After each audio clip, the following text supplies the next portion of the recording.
Chilli chicken অনেকেই বেশি পছন্দ করে।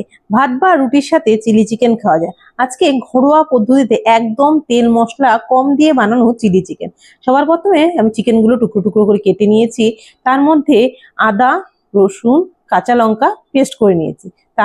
তার মধ্যে কর্নফ্লাওয়ার, স্বাদ মতো নুন, এবার একটা ডিম দিয়ে ম্যারিনেট করে 1 ঘন্টার মতো ঢাকা দিয়ে রেখে দিয়েছিলাম। এবার চিকেনগুলোকে আমি গরম গরম তেলের মধ্যে হালকা ফ্রাই করে উঠিয়ে নেব। একে একে সবগুলো আমার মোটামুটি ফ্রাই হয়ে গেছে। অন্যদিকে আমি ওই তেলের মধ্যে আদা, রসুন, কাঁচা লঙ্কা পেস্ট ছিল সেটা দিয়ে এবার টুকরো টুকরো করে পেঁয়াজ আর ক্যাপসিকাম দিয়ে নাড়াচাড়া করে তার মধ্যে সামান্য একটু নুন দিয়ে এবার মোটামুটি ভাজা ভাজা করে নিয়েছি।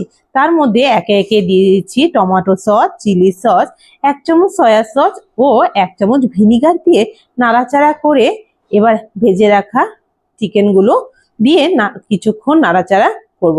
এবার এর সাথে পুরোপুরি মিশে গেলে উপর থেকে সামান্য একটু মিষ্টি ও কর্নফ্লাওয়ারের গুলা জল দিয়ে আমি কিছুক্ষণ সিদ্ধ হতে দেব। তো নাড়াচাড়া করে নামিয়ে নিলে তৈরি হচ্ছে আমার চিলি চিকেন। তেল মশলা